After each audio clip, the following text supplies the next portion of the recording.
So glad she asked it. And the second point she mentioned is about the narrative. And I'll tell you, this was the most difficult part of it. To make it engaging and interesting by being, and these are all real people with real names, excepting in a few cases which I mentioned in my author's notes where I could not give the names, but all of them are real stories, real people. They've contacted me, they've come and they've told me that you have to write this in Hindi now, it just can't be in English and so on and so forth. So I have to use what they have said in a story style, in a narrative format, being true and honest to them. And this was the most difficult part. Because when you are in academics for so long, you have a straight and dreary style of writing. Because you are trying to convince other academics and show how erudite you are. At least you have to be more erudite than them in doing this. And well, I'm past that now.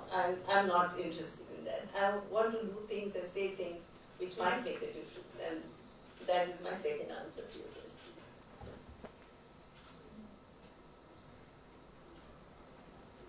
So, should I say something now, or Shalini, you would ask somebody else?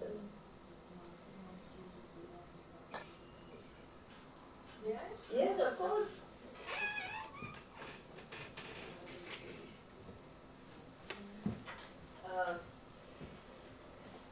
Your book is very, very interesting. And I don't want to repeat all the compliments Shalini has given and your friends and readers have given you, Meeraji. And it takes a compassionate heart.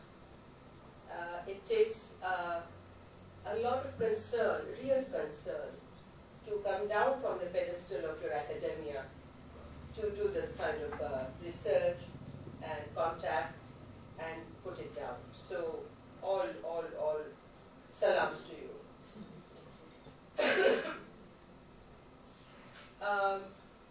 While we are, I was listening, as you rightly said, that the numbers and statistics are really cold figures. They don't tell us much, ordinary people. They are really meant for statisticians and reports and commissions and all that. So even if there are 1 million and 1 billion people out of poverty and 2 billion still in poverty, one thing that has always puzzled me about that, I was speaking to somebody today, a newspaper, that whether it is developmental work, processes, schemes, whether it is all the new abhiyans that Prime Minister has started, and I'm sure other governments have started in their own states. For example, the Swachhata Abhiyan.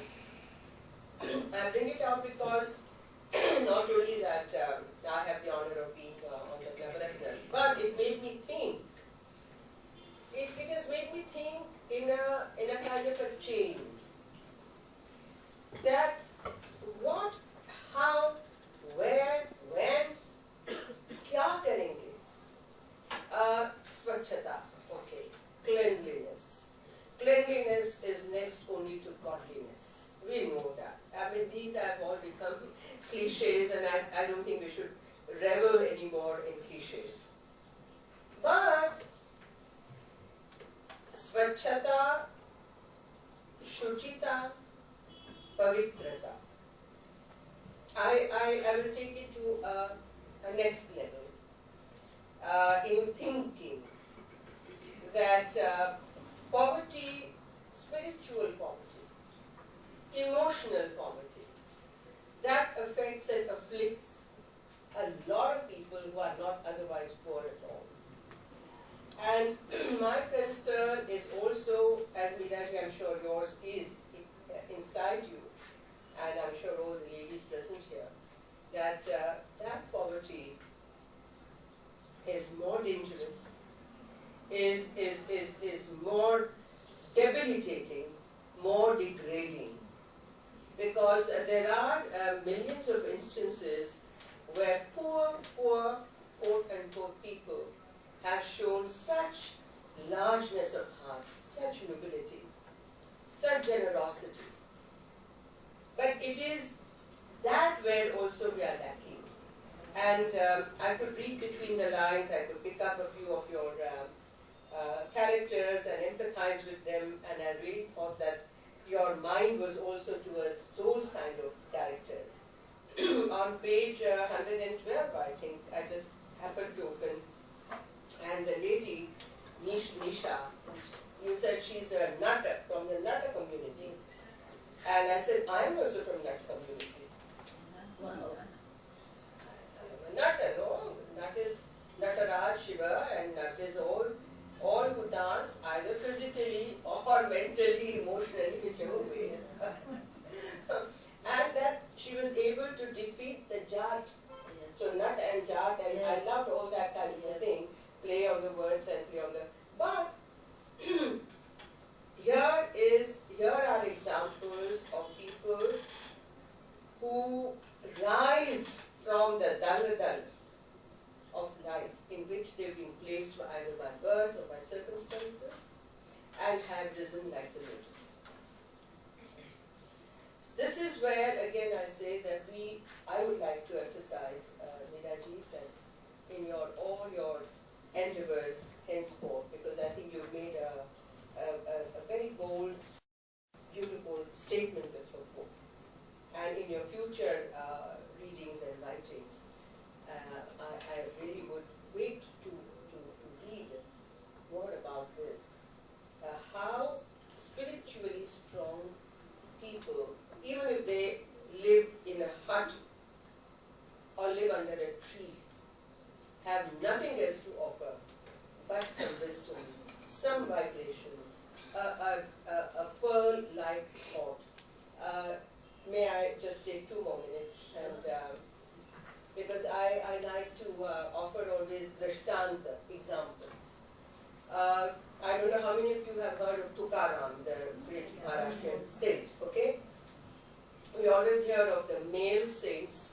We never heard of the women behind them who make them saints. Like Kasturba is forgotten, it's all Gandhiji. I don't deny him that, but I think we need to be more grateful to those. So, Tukaram is doing all the hangs and kirtans, wanting the darshan of Vithala. Vithala, Vithala, Vithala. Here, in his hut, his wife is cooking over a little fire, eente rakhe na, eent.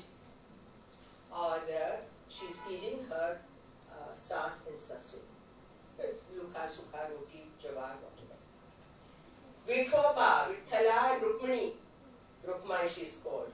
They come and stand there. Darshan dene aaye. She looks back. She throws a wheat.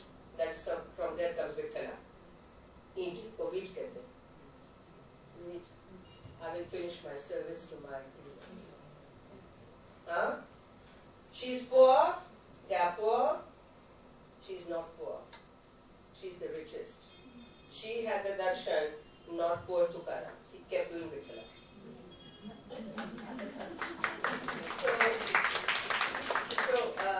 All I want to say is this, and another point that I would like to make is that all your characters, all these lovely people, the message I read also is of skill development.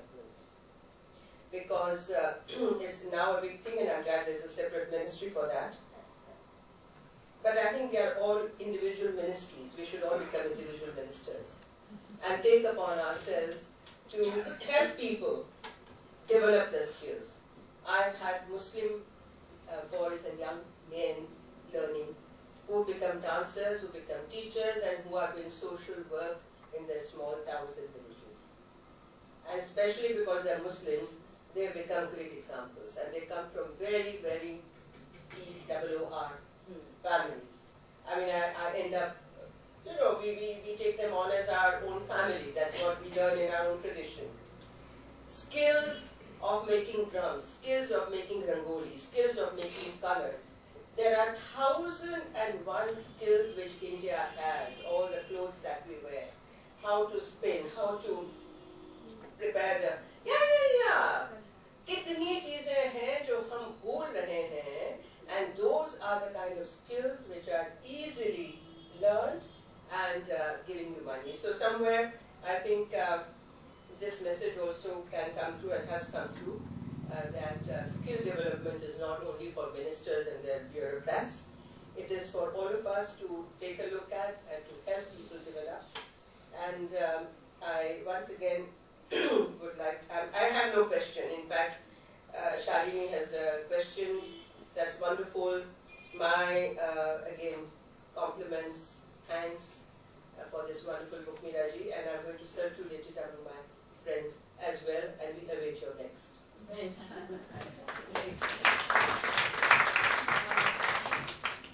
I may, I'd like to flag one more chapter. I think that is something that is very insightful, and I know that I can't forget that chapter ever. So, if it's with your permission, this is even the title is lovely. It says the alchemy of births. And I'm going to read out parts. Will that be okay? Yeah. The surprise in India's demographics is not so much the population of 1.125 billion as per the census in 2011, but the fact that it has been experiencing declining decadal population growth and fertility rates for at least 4 decades. Is there room to further precipitate such existing declines? Does someone like Santosh from a poor family have any role to play in this at all? Evidently she does, and one does not have to look far. It is official. 2005, 2006 you quoted her. If all women were to have only the number of children they wanted, the total fertility rate would be 1.9 instead of 2.7. This could translate into several million births being averted in a decade. Santosh's story, which is documented here, is very interesting. Santosh was not ready for her first child. For that matter, she had not been ready for her marriage either. She was married off at all of 8 years, and at the age of 12, she was shifted from her parental house to that of her husband's. She moved in with her mother-in-law, father-in-law, and their children, her 2 child brother-in-laws, and her child husband, Suman. Early marriages like that of Santosh's, which took place in the late 1970s, are a part of India more than 3 decades later. Recent official data shows that though India has moved significantly away from such practices, it has not moved far enough. The median age of marriage for women in rural areas is still 16.4 years. This means that there are a large number who marry below that age as well. More than 50% girls here marry before the legal age. So Santosh's story, the first child. Santosh was barely out of childhood, and with a child, her first, at the age of 14. It was a girl.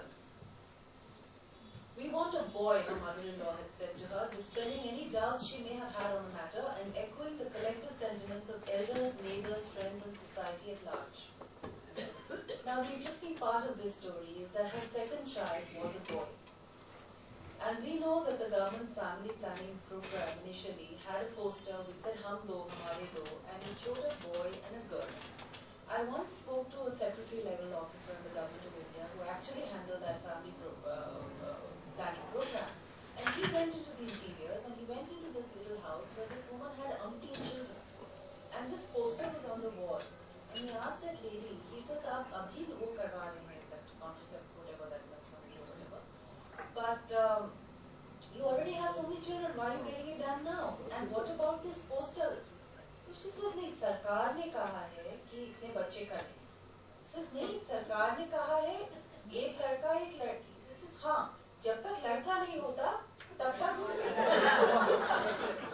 Now the amazing part of this story, because you know, for policy makers, when you are planning a program, you need to understand the psychology of people. This is so touching because